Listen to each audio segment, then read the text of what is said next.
Chapter 10 of History of the World War by Francis March and Richard Beamish. This recording is in the public domain.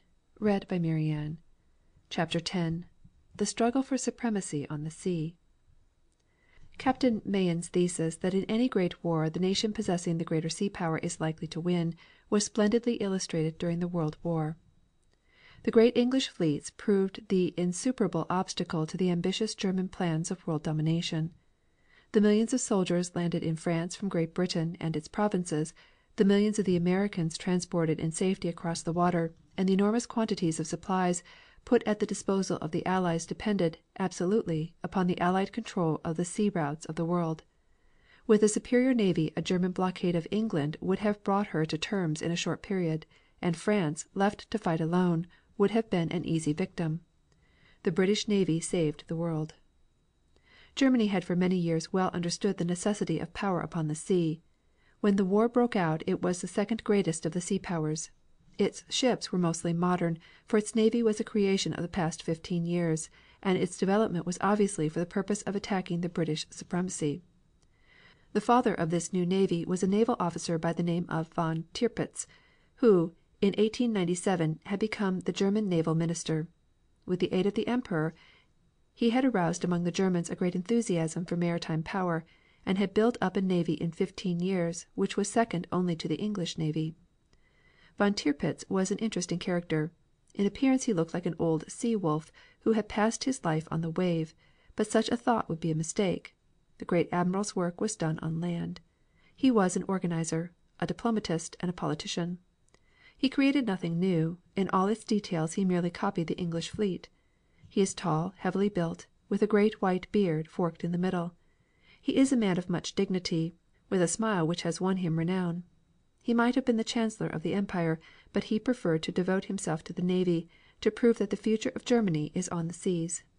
His glories are the Lusitania, the fleet safely anchored at Kiel, and the long rows of innocent victims of the Submarine. He was born in 1850 at Castrien on the Ildor, when the German navy was only a little group of worthless boats. In 1865 he entered the School of Cadets. In 1869 he was gazetted lieutenant. In 1875 he was lieutenant commander, with a reputation as an able organizer. In 1891 he was appointed chief of staff at Kiel. This was his opportunity, and he set himself at the task of creating and protecting the submarine division of the navy. As time went on he grew in importance. In 1898 he became Assistant Secretary of State at the Admiralty in Berlin. 2 years later he became Vice Admiral. His admirers recognized his powers, and he was called the Master. In 1899 a patent of nobility was conferred upon him. In 1907 enormous appropriations were made at his desire for the enlargement of the fleet. In 1908 Emperor William conferred on him the Order of the Black Eagle. In 1914 the Kiel Canal was completed under his direction, and he informed the Emperor that the fleet was ready. It is only fair to add that in all his plans he had the active support of his imperial master. The Kaiser, too, had dreamed a dream. Von Tirpitz admired the English. His children had been brought up in England, as was also his wife. He imitated the English, but on the day of the declaration of war he absolutely forbade his family to talk English, and he made a bonfire of his fine scientific library of English books. The Kaiser treated von Tirpitz as his friend and asked his advice, and followed his counsel. His son, Sub Lieutenant Wolf von Tirpitz, studied at Oxford, and is on the most friendly terms with many English gentlemen of importance.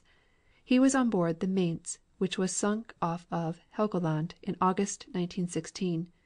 In full uniform he swam for 20 minutes before being picked up by one of the boats of the cruiser Liverpool. He was a lucky prisoner of war.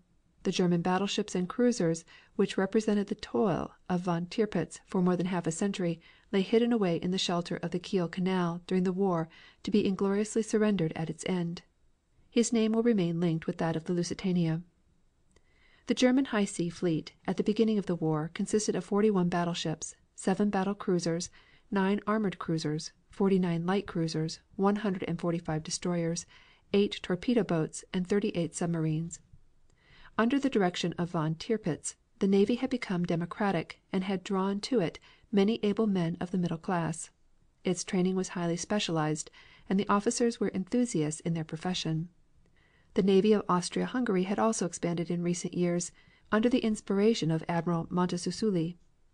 At the outbreak of the war the fleet comprised 16 battleships, 2 armored and 12 light cruisers, 18 destroyers, 85 torpedo boats and 11 submarines.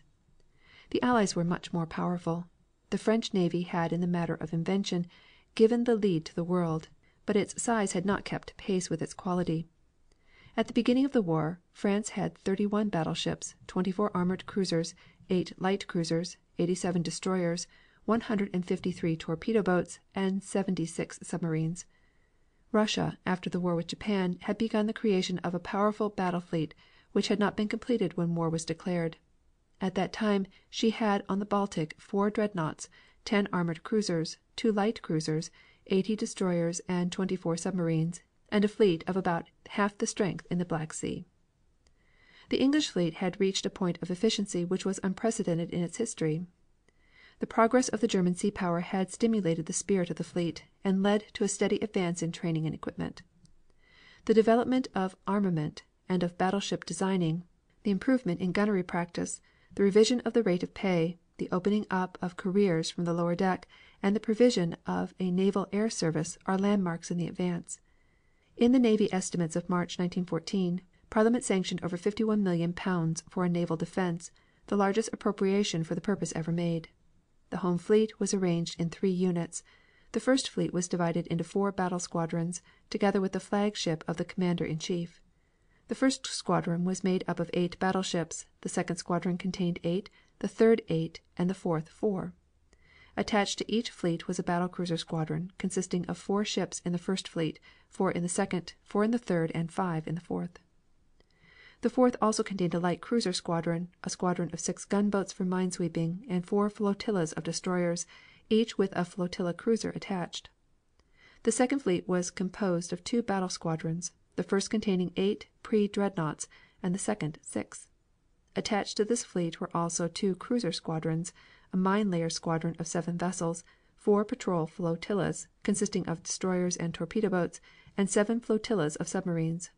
A third fleet contained 2 battle squadrons, mainly composed of old ships, with 6 cruiser squadrons.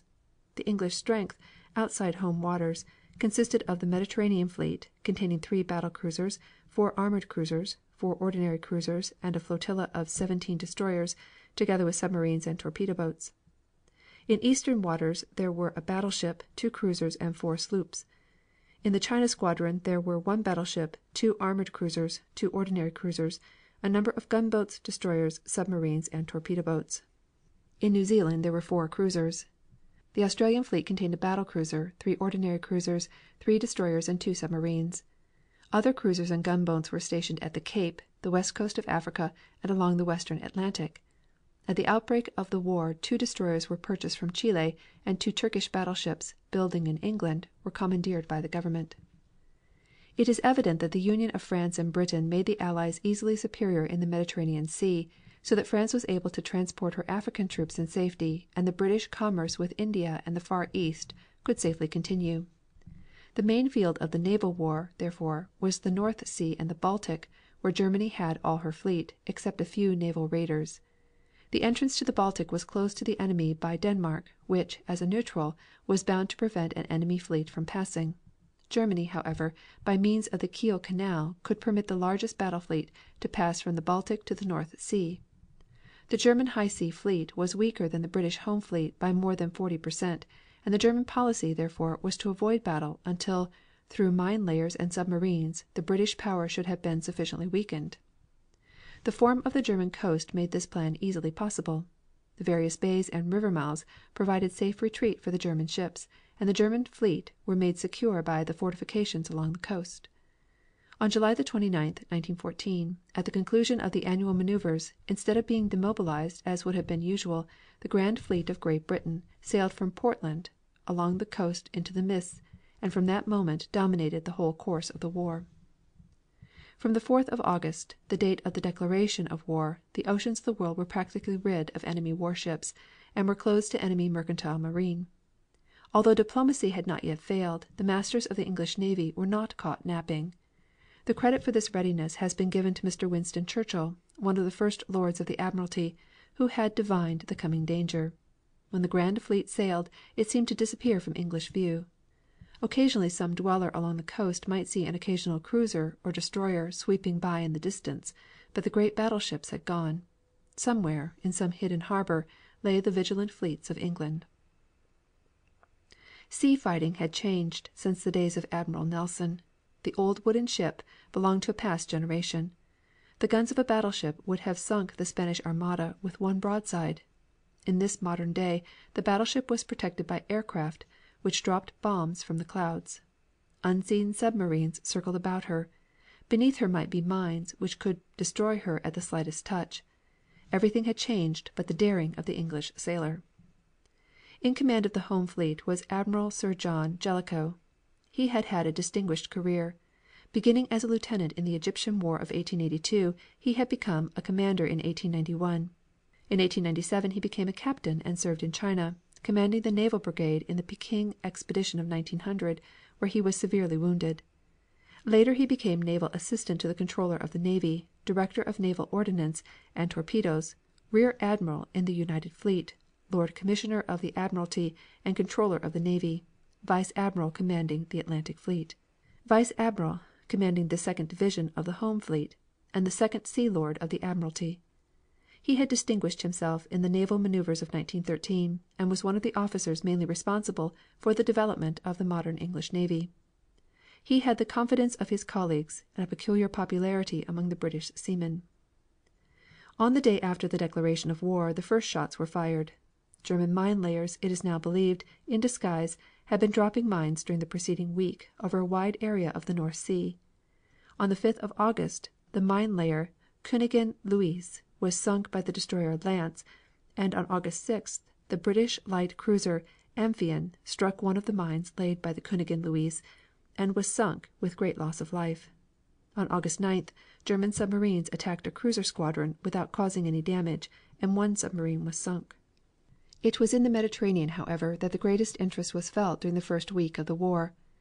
Two German warships, the Goeben and the Breslau, were off the Algerian coast when war broke out. It is probable that when these ships received their sailing orders Germany depended on the assistance of Italy and had sent these ships to its assistance. They were admirably suited for commerce destroyers. They began by bombarding the Algerian coast towns of Bona and Philippe, doing little damage. They then turned toward the coast of Gibraltar, but found before them the British fleet. Eluding the British, they next appeared at Messina. There the captains and officers made their wills and deposited their valuables, including signed portraits of the Kaiser, with the German consul. The decks were cleared for action, and with the bands playing they sailed out under a blood-red sunset. However, they seem to have been intent only on escape, and they went at full speed eastward toward the Dardanelles, meeting in their way only with the British cruiser Gloucester, which, though much inferior in size, attacked them boldly, but was unable to prevent their escape. On entering Constantinople they were reported as being sold to the Turkish government, the Turks thus beginning the line of conduct which was ultimately to bring them into the war. Picturesque as this incident was, it was of no importance compared with the great British blockade of Germany, which began on the 4th of August. German merchantmen in every country of the empire were seized, and hundreds of ships were captured on the high seas. Those who escaped to neutral ports were at once interned. In a week German commerce had ceased to exist. A few German cruisers were still at large, but it was not long before they had been captured or driven into neutral ports. Among the most picturesque of these raiders were the Emden and the Königsberg.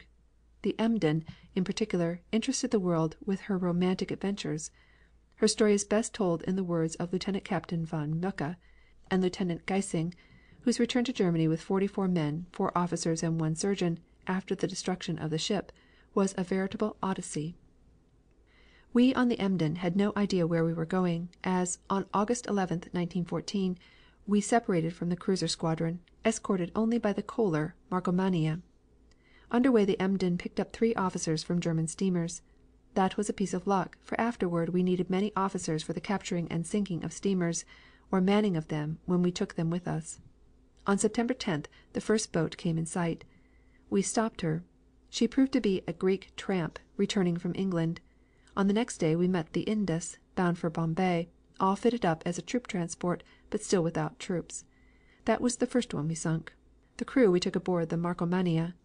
Then we sank the Lovett, a troop transport ship, and took the Kambinga along with us. One gets used quickly to new forms of activity. After a few days capturing ships became a habit. Of the 23 which we captured, most of them were stopped after our first signal. When they didn't, we fired a blank shot. Then they all stopped. Only one, the clan Madison, waited for a real shot across the bow before giving up its many automobiles and locomotives to the seas. The officers were mostly very polite and let down rope ladders for us. After a few hours they would be on board with us. We ourselves never set foot in their cabins nor took charge of them. The officers often acted on their own initiative and signaled to us the nature of their cargo. Then the commandant decided as to whether to sink the ship or take it with us. Of the cargo we always took everything we could use, particularly provisions. Many of the English officers and sailors made good use of the hours of transfer to drink up the supply of whiskey instead of sacrificing it to the waves.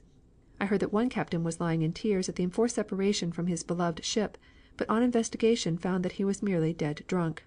The captain on one ship once called out cheerily, "Thank God I've been captured." He had received expense money for the trip to Australia and was now saved half the journey. Parenthetically, it may be remarked that the Emden's captain, Karl von Müller, conducted himself at all times with chivalrous bravery.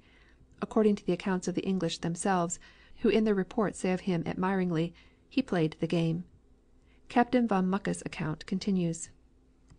We had mostly quiet weather, so that communication with captured ships was easy.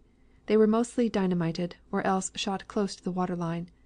At Calcutta we made one of our richest hauls, the Diplomat, chock full of tea. We sunk $2.5 million worth. On the same day the Trabbotch, too, which steered right straight toward us, was captured.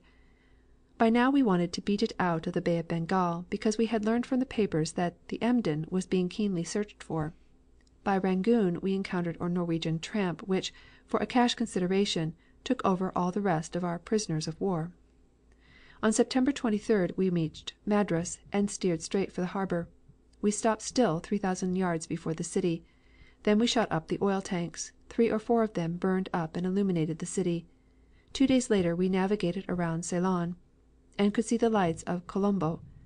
On the same evening we gathered in 2 more steamers, the King Lund and Tywerse. The next evening we got the Burresque, a nice steamer with 500 tons of nice Cardiff coal. Then followed in order the Ribeira, Foyle, Grand Ponrabble, Benmore, Troines, Exfort, Gracefail, Sankt Eckbert, Chilcana. Most of them were sunk. The coal ships were kept.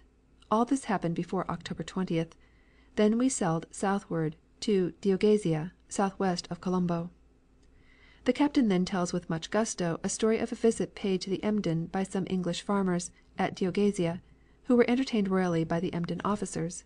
They knew nothing about the war, and the Emden officers told them nothing. His narrative continues. Now we went toward Minico, where we sank 2 ships more. On the next day we found 3 steamers to the north, one of them with much desired Cardiff coal. From English papers on the captured ships we learned that we were being hotly pursued. One night we started for Penang. On October 28th we raised a very practicable 4th smokestack for disguise. The harbor of Penang lies in a channel difficult of access. There was nothing doing by night.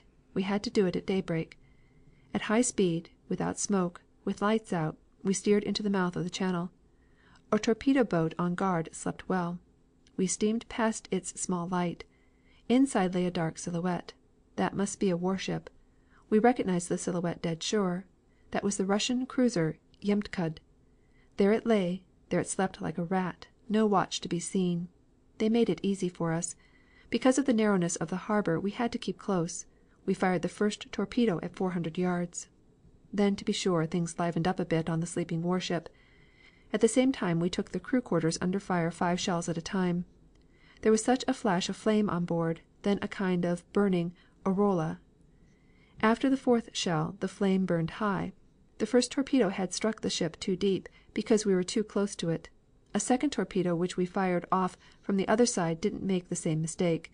After 20 seconds there was absolutely not a trace of the ship to be seen. But now another ship which we couldn't see was firing. It was the French de Ivry Berville, toward which we now turned at once. A few minutes later an incoming torpedo destroyer was reported. It proved to be the French torpedo boat Mosquet. It came straight toward us. That's always remained a mystery to me, for it must have heard the shooting.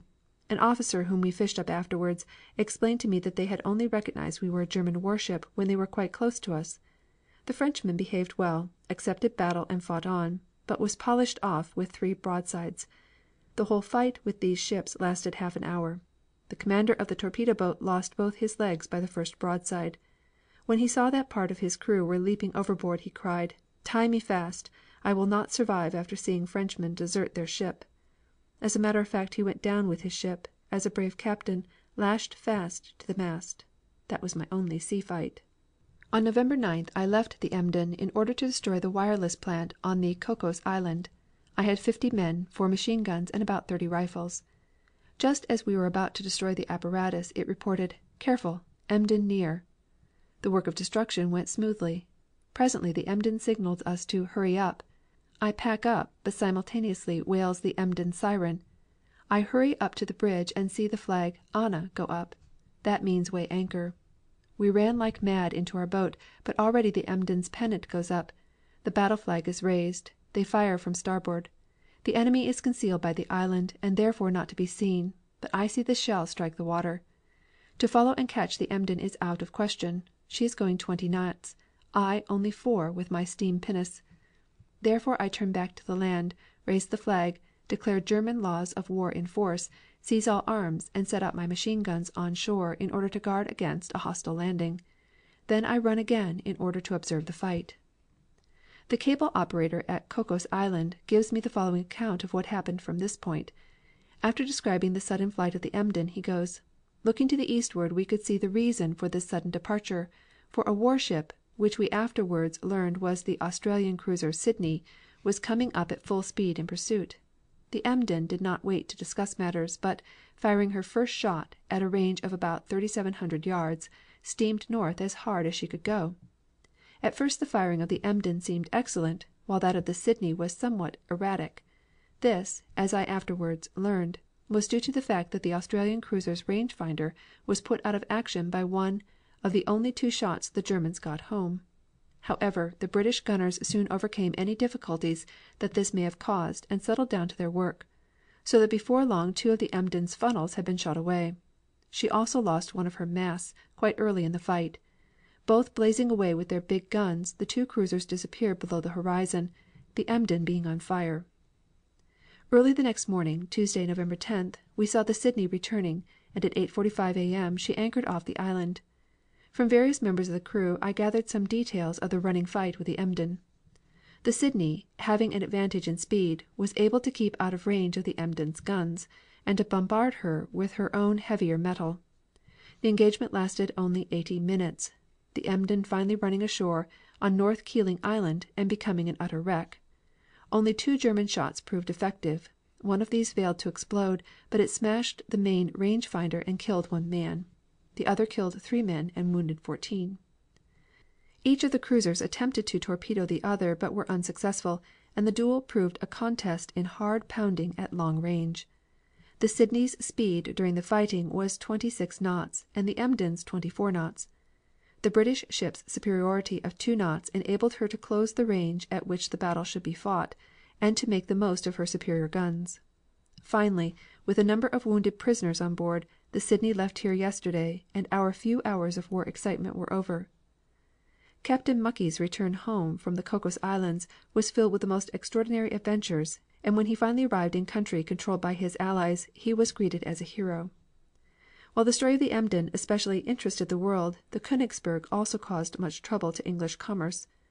Her chief exploit occurred on the 20th of September, when she caught the British cruiser Pegasus in Zanzibar harbor undergoing repairs.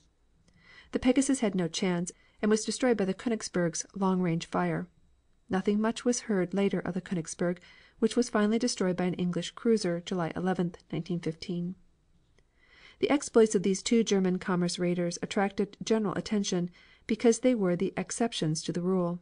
The British, on the other hand, were able to capture such German merchantmen as ventured on the sea without great difficulty, and as they did not destroy their capture but brought them before prize courts, the incidents attracted no great attention. the Kaiser Wilhelm der Grosse, which had been fitted up as a commerce destroyer by the Germans at the beginning of the war, as was the Spreewald of the Hamburg American Line, and the Cap Trafalgar, were caught and sunk during the month of September. On the whole, English foreign trade was unimpaired. But though the German fleet had been bottled up in her harbors, Germany was not yet impotent. There remained the submarine. Up to 1905 Germany had not a single submarine. The first German submarine was launched on August 30th, 1905. Even then it was considered merely an experiment. In February 1907 it was added to the register of the fleet. In January 1901 there were only 4 nations that possessed submarines: France with 14, the United States with 8, England with 6, of which not one was completed, and finally Italy with 2. In 1910 Germany appropriated 18,750,000 marks for submarines, and in 1913 25 million marks. On January 1, 1914, the total number of submarines of all nations was approximately 400. Early in the war the submarine became a grave menace to the English Navy and to English commerce. On the 5th of September the Pathfinder, a light cruiser, was torpedoed and sunk with great loss of life. On September 22nd 3 cruisers, the Cressy, Hogue, and Aboukir, were engaged in patrolling the coast of Holland. A great storm had been raging, and the cruisers were not protected by the usual screen of destroyers. At 6:30 in the morning the seas had fallen and the cruisers proceeded to their posts.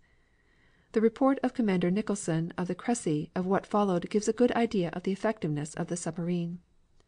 The Aboukir, says this report, was struck at about 6:25 A.M. on the starboard beam. The Hogue and Cressy closed and took up a position, the Hogue ahead of the Aboukir, and the Cressy about 400 yards in her port beam. As soon as it was seen that the Aboukir was in danger of sinking, all the boats were sent away from the Cressy, and a picket boat was hoisted out without steam up.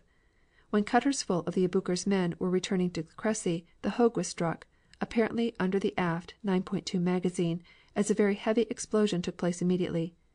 Almost directly after the Hogue was hit we observed a periscope on our port bow about 300 yards off.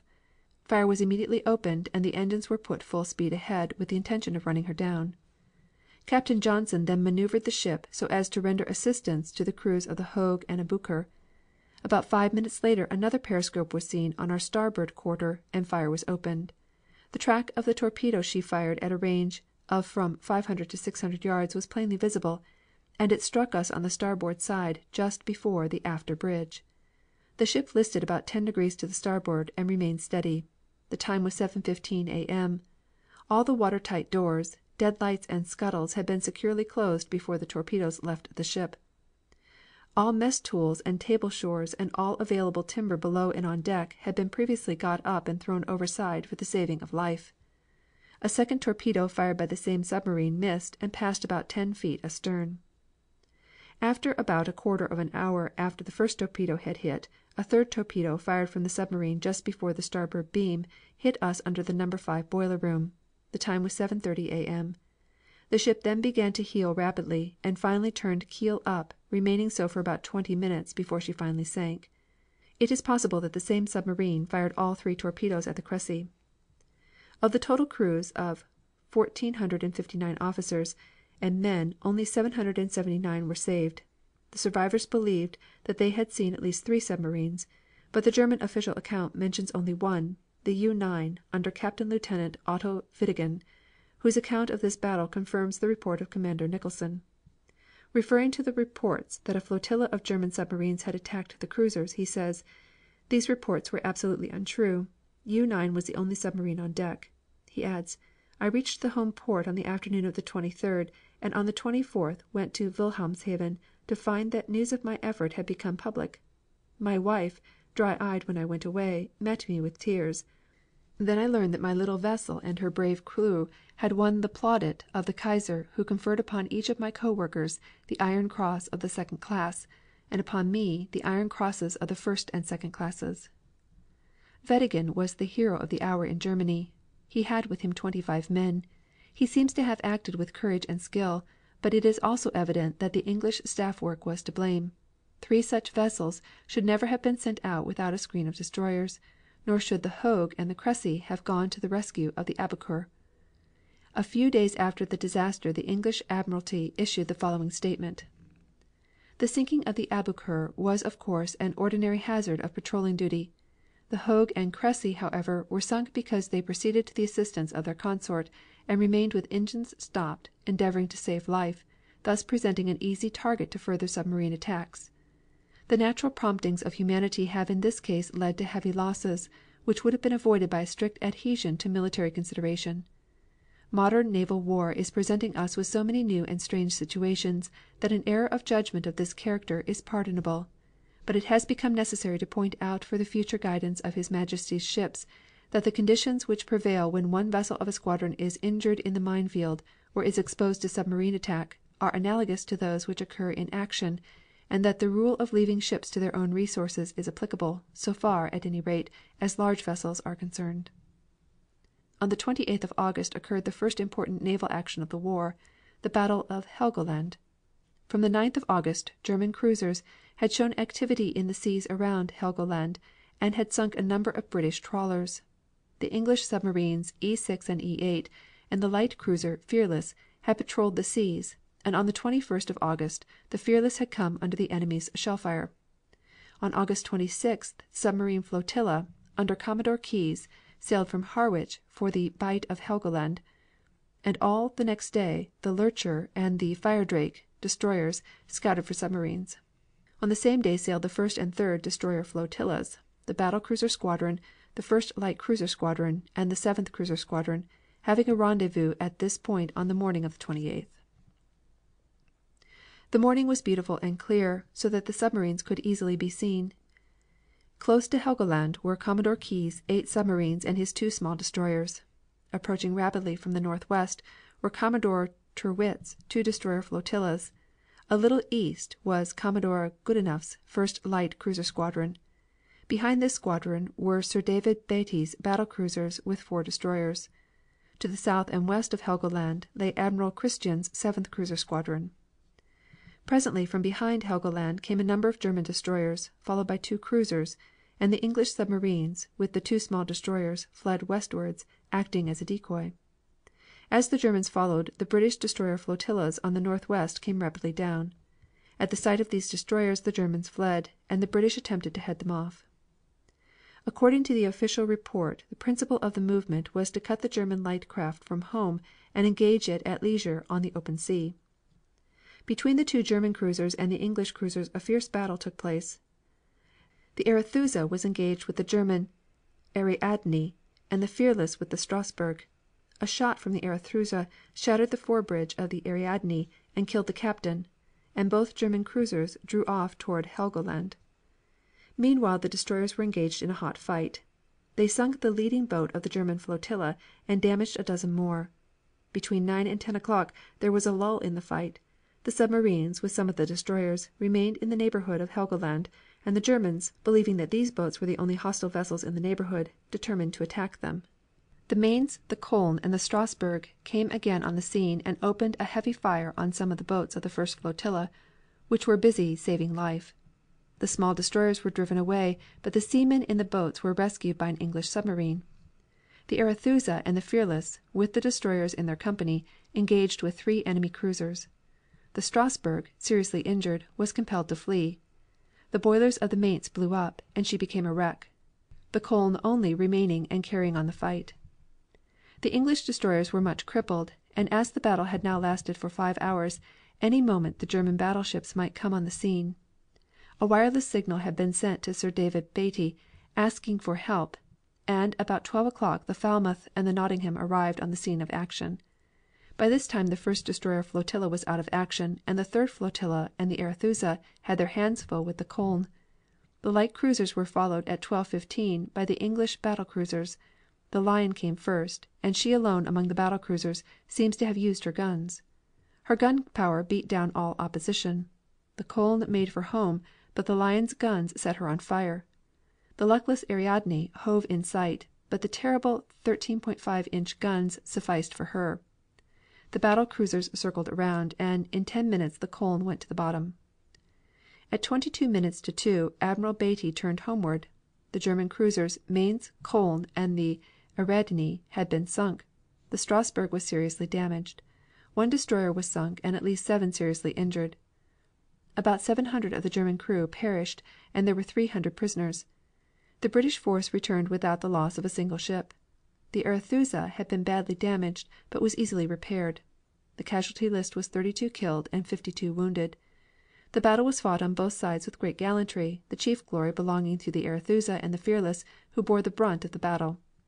The strategy and tactical skill employed were admirable, and the German admiral, von Ingenohl, from that time on, with one exception, kept his battleships in harbor and confined his activities to mine laying and the use of submarines. In the first days of the war the German minelayers had been busy. By means of trawlers disguised as neutrals, mines were dropped off the north coast of Ireland, and a large minefield was laid off the eastern coast of England. One of the most important duties of the Royal Navy Reserve was the task of mine sweeping. Over 700 mine sweeping vessels were constantly employed in keeping an area of 7,200 square miles clear for shipping. These ships swept 15,000 square miles monthly and steamed over 1.1 million miles in carrying out their duties. It would be hard to overestimate the effect of the British blockade of the German ports upon the fortunes of the war. The Germans for a long time attempted, by the use of neutral ships, to obtain the necessary supplies through Holland, Sweden, Norway and Switzerland. Millions of dollars worth of food and munitions ultimately reached German hands. The imports of all these nations were multiplied many times, but as the time went on the blockade grew stricter and stricter until the Germans felt the pinch. To conduct efficiently this blockade meant the use of over 3,600 vessels, which were added to the auxiliary patrol service. Over 13,000 vessels were intercepted and examined by units of the British Navy employed on blockade channels. The Germans protested with great vigor against this blockade, and ultimately endeavored to counteract it by declaring unrestricted submarine warfare. In fact, Great Britain had gone too far, and vigorous protests from America followed her attempt to seize contraband goods in American vessels. The Code of Maritime Law, adopted in the Declaration at Paris of 1856, as well as the Declaration in London of 1909, had been framed in the interests of unmaritime nations. The British plenipotentiaries had agreed to these laws on the theory that in any war of the future Britain would be neutral. The rights of neutrals had been greatly increased. A blockade was difficult to enforce, for the right of a blockading power to capture a blockade runner did not cover the whole period of her voyage, and was confined to ships of the blockading force. A ship carrying contraband could only be condemned if the contraband formed more than half its cargo. A belligerent warship could destroy a neutral vessel without taking it into a port for judgment. The transfer of an enemy vessel to a neutral flag was presumed to be valid, if effected more than 30 days before the outbreak of war. Belligerents in neutral vessels on the high seas were exempt from capture. The Emden could justify its sinking of British ships, but the English were handicapped in their endeavor to prevent neutral ships from carrying supplies to Germany. But Germany had become a law unto itself, and England found it necessary in retaliation to issue orders in council which made nugatory many of the provisions of the maritime code. The protests of the American government and those of other neutrals were treated with the greatest consideration, and every endeavor was made that no real injustice should be done. When America itself later entered the war these differences of opinion disappeared from public view. End of chapter 10.